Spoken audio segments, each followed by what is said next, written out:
Hoje eu vou revelar para você quais são os 7 comportamentos altamente prejudiciais para a sua memória.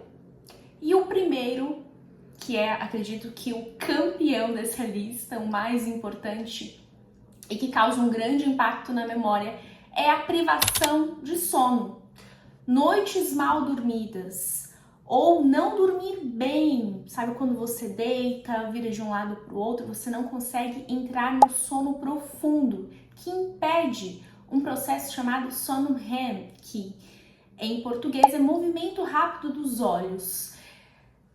Este processo do sono é muito importante para a regulação das memórias, ou seja, é durante o sono que ocorre a consolidação das memórias. Tudo que você aprendeu durante o dia, memórias de curto e longo prazo, elas são organizadas no cérebro, em diversas regiões do cérebro, sobretudo o hipocampo. O sono, ele também tem um papel importante metabólico, não só ali nas funções do cérebro especificamente, mas de todo o nosso organismo. Ele regula os hormônios inclusive relacionados com a fome, com a saciedade. Então, o sono ele prejudica o funcionamento geral do nosso organismo. Então, o primeiro passo para você ter uma boa memória ou uma memória melhor do que você já tem é dormir o suficiente. É durante o processo do sono que o nosso cérebro se reorganiza, inclusive a memória, que é uma das principais funções, atividades aí do nosso dia a dia. Segundo tópico, e muito presente na nossa realidade, contar demais com a tecnologia. A tecnologia, ela não é vilã da memória, até porque nós temos acesso a muita informação através da tecnologia, nós podemos aprender mais com a tecnologia, fazer pesquisas. Então a tecnologia, ela favorece sim o cognitivo. Só que a memória, alguns aplicativos como o Waze e outros aplicativos, por exemplo, de trajetos, pesquisas no Google, faz com que a gente não exercite um mecanismo do cérebro que é relacionado à recordação. Quando você recorda de algo, existe uma atividade específica no cérebro.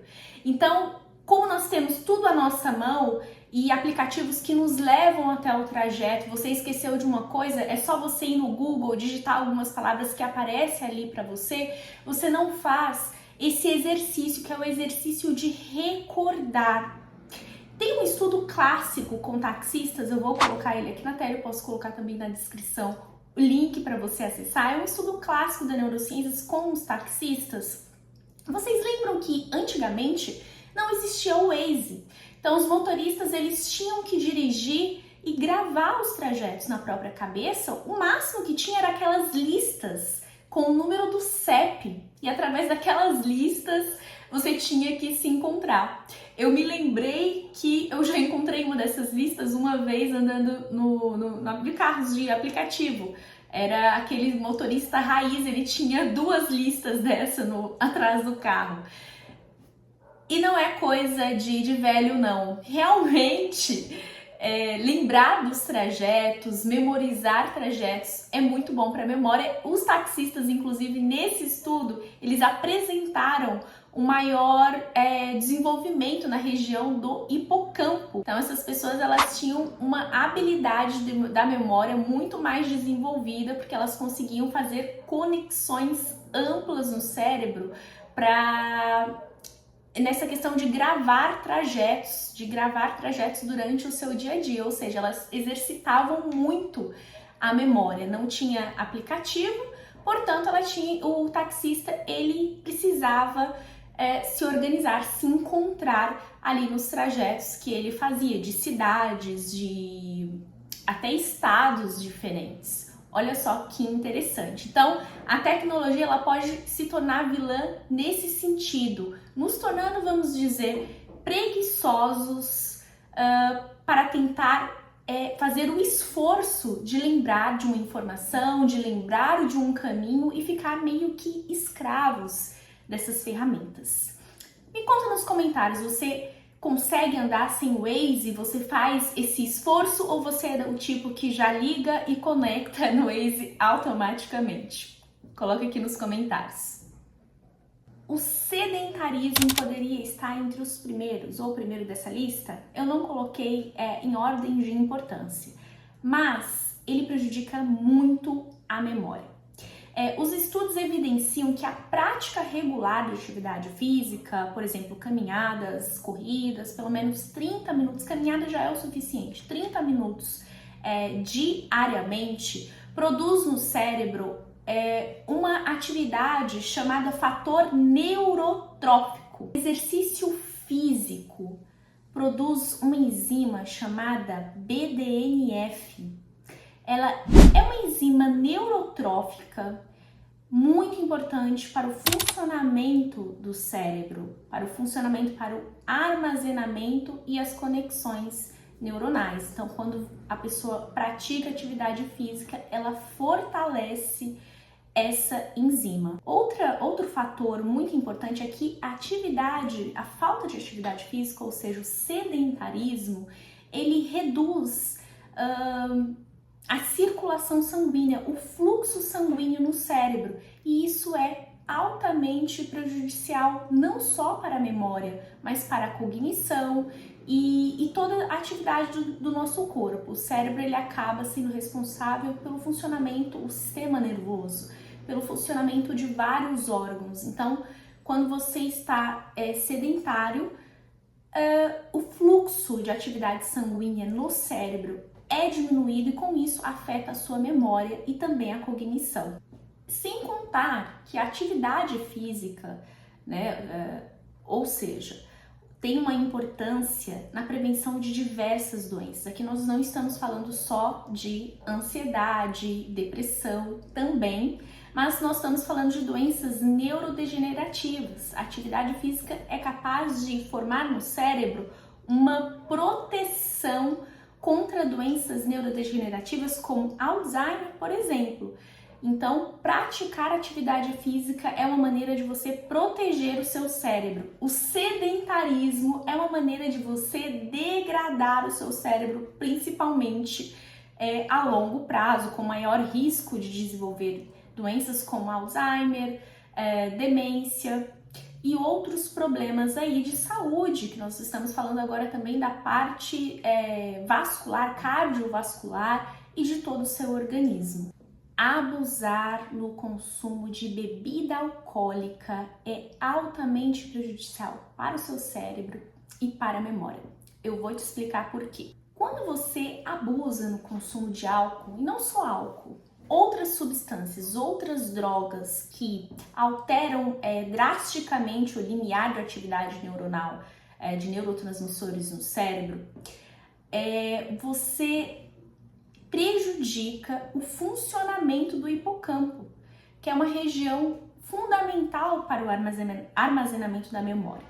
Então, o abuso de consumo de bebida alcoólica prejudica o hipocampo, mas não só o hipocampo, prejudica o córtex, prejudica outras regiões, o cerebelo. Então, vai acontecendo uma espécie de degeneração ali na atividade neuronal. E o que isso gera? Isso pode gerar doenças como a cirrose, que é muito conhecida, mas não só ela. Tem uma doença chamada Korsakoff. Korsakoff é uma doença que ela é provocada pela deficiência de vitamina B12 e também pelo consumo, pelo abuso do consumo de bebidas alcoólicas. Essa doença, ela afeta drasticamente a memória, por conta da deficiência da vitamina, ela gera deficiência da vitamina B12 e, consequentemente, ela vai afetando a memória do indivíduo. Então, é muito importante esse alerta. Uma maneira de você proteger a sua memória é não abusar do consumo das bebidas alcoólicas. Esse é um recado principalmente para as mulheres. Sabe quando nós mulheres tentamos ser multitarefas? Então, Ser multitarefa é um comportamento altamente prejudicial para a memória. Mas por quê? Porque o cérebro, ele não é multitarefa. O cérebro, ele funciona individualmente. Ele consegue focar somente em uma atividade de cada vez. E o que acontece? Hoje nós vivemos com o celular, com a TV, então são muitos estímulos. Ou quem trabalha dentro de casa, que muitas vezes você vai se identificar, me conta se você é assim, coloca nos comentários. Tá fazendo comida, tá ao mesmo tempo trabalhando no home office, daqui a pouco começa a varrer a casa, pega o telefone, atende uma reunião de trabalho. Então, essa loucura que as mulheres vão entender muito bem, os homens não, os homens já conseguem focar mais em uma atividade de cada vez, mas o cérebro ele não é multitarefa. Ou seja, por mais que nós tentamos fazer várias coisas, acontece que nós não colocamos o foco devido em cada atividade. E isso prejudica a memória, porque a memória, para ela ser formada no cérebro, principalmente quando você está realizando uma atividade cognitiva, como uma leitura, fazendo um curso, é muito importante focar naquela atividade, principalmente se essa atividade é importante, um estudo, uma prova ou algo que seja relevante ali, você focar a sua atenção. Evita durante a leitura pegar o celular, durante o estudo pegar o celular, porque isso prejudica muito a sua memória. Imagina a longo prazo, você está tirando o foco, você está perdendo cada vez mais o foco das atividades que você quer executar e com isso prejudicando a sua memória, diminuindo o fortalecimento sináptico relacionado à sua memória. Então, o comportamento de focar em uma atividade de cada vez é muito positivo para a memória. Ser multitarefa é altamente prejudicial na mesma proporção. Dietas calóricas ou dietas ricas em açúcar, elas não só prejudicam todo o organismo, sabe? Quando você abusa do consumo desses alimentos, você com certeza vai sentir como eu posso dizer, um cansaço. Sabe quando você tá cansado e aí você fala, nossa, não sei por que eu tô sentindo esse cansaço. Aí você comeu durante o dia uma coxinha com café de manhã, um hambúrguer no almoço e à tarde um cachorro quente. Então esse cansaço, ele não é só físico, esse cansaço ele também é mental, porque o cérebro, ele depende dos nutrientes que nós ingerimos ao longo do dia. O açúcar, ele está relacionado, por exemplo, ao declínio de diversas atividades cognitivas. O excesso de açúcar afeta as funções do hipocampo e pode levar à insuficiência insulínica cerebral. Ou seja, o açúcar ele está relacionado a um declínio cognitivo, enquanto os nutrientes eles são responsáveis por fortalecer a nossa atividade neuronal. O cuidado com a dieta ele é muito importante para o funcionamento do cérebro.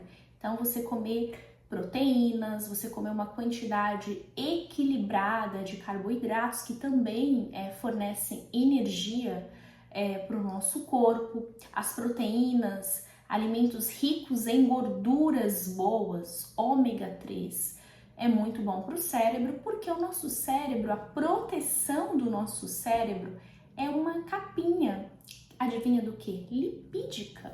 Então, o nosso cérebro, ele é uma massa ali meio, como eu posso dizer, gordurosa também, composto por água e gordura. Então, tem essa capinha lipídica que ela é neuroprotetora, por isso que falam que as oleaginosas, nozes, castanhas, azeite, abacate, esses alimentos que são ricos em gorduras boas fazem muito bem para o cérebro, enquanto o açúcar e a gordura são responsáveis pelo declínio cognitivo e isso afeta diretamente estruturas importantes, duas estruturas muito importantes, como o hipocampo e a ampla atividade complexa do hipocampo e o córtex cerebral, que envolve atividades aí nossas do dia a dia, de diversas complexidades. O córtex pré-frontal ele está envolvido com a cognição, mas ele também está envolvido com o nosso processamento dos sentidos, processamento audiovisual, processamento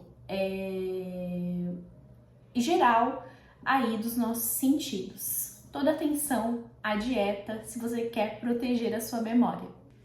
E o sétimo, que é muito importante, se você chegou até aqui, essa informação é primordial. Esquecer de exercitar a mente.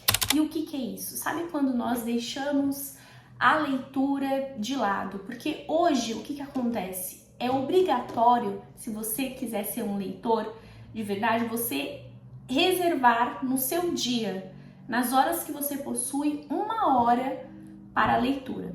Eu faço isso porque se eu não fizer, eu não leio, porque a gente acaba fazendo outras 1000 coisas que nós precisamos fazer também, outras obrigações. E a leitura ela é fundamental para proteger o nosso cérebro, a linguagem. Ela protege o nosso cérebro, protege o nosso cérebro de demência, Alzheimer. Então a leitura ela não só beneficia a memória, mas ela é protetora. O vocabulário, a escrita, o hábito de ler são protetores do nosso cérebro. Tem pesquisa falando sobre isso e uma pesquisa consagrada, uma pesquisa famosa nas neurociências é a NANS Study. NANS Study é um estudo com as freiras, eu posso colocar o print dele aqui, posso colocar também no link para vocês conferirem. Então, ficar rolando tela, vendo videozinhos curtos, isso aqui é altamente prejudicial para a sua memória, porque você coloca o pico da dopamina lá em cima, quando você vê um vídeo curto e daqui a pouco cai. E aí você vai procurar mais esse estímulo cada vez mais. Enquanto quando você vai ler um livro, não corre picos de dopamina, o seu cérebro ele estabiliza, por isso que a gente tem dificuldade de ler um livro, parar para ler um livro. Não só por conta da ansiedade, mas porque nós estamos cada vez mais estimulados. Sabe uma situação que eu me lembrei aqui? Quando eu era adolescente, eu ia naquele embarque da leitura, buscar livros. Não sei se vocês conhecem, mas em São Paulo, nas linhas de metrô, de trem, tem esse embarque da leitura. Tinha ali na Estação da Luz, então eu tinha em torno de uns 14, 13 anos, eu fazia um curso de espanhol nessa época e eu tava ali já nas linhas do metrô. Então eu saía do curso e eu ia direto pro embarque da leitura, eu ficava ali mesmo na estação e eu pegava livros ali. Eu fazia todo esse trajeto para pegar livros. Por quê? Porque naquela época eu não tinha acesso à internet e mesmo que tivesse acesso à internet, o que tinha na internet era mais os sites de bate-papo, não tinha tanta diversidade como tem hoje, pesquisa, enfim, tantas coisas para fazer, não tinha. Então a gente usava os livros, o livro para mim era, como eu posso dizer, um momento ali não só de aprendizado, mas eu lia romances, lia Agatha Christie, também peguei no embarque da leitura o livro Volta ao Mundo em 80 Dias, do Júlio Verne. Então ali era o meu momento de, como eu posso dizer, de lazer. Antigamente a leitura era considerada um lazer, mas hoje, para ler, você precisa ter a mesma mentalidade que você tem da atividade física, não é mais um hobby. E outra coisa que eu quero destacar, não leia qualquer livro, não leia livros simplesmente de autoajuda. Sabe esses livros que você não tem que se esforçar nada cognitivamente para entender? Não é sobre esses livros que eu estou falando. É claro que eu não preciso pegar um livro altamente complexo, livro técnico, não.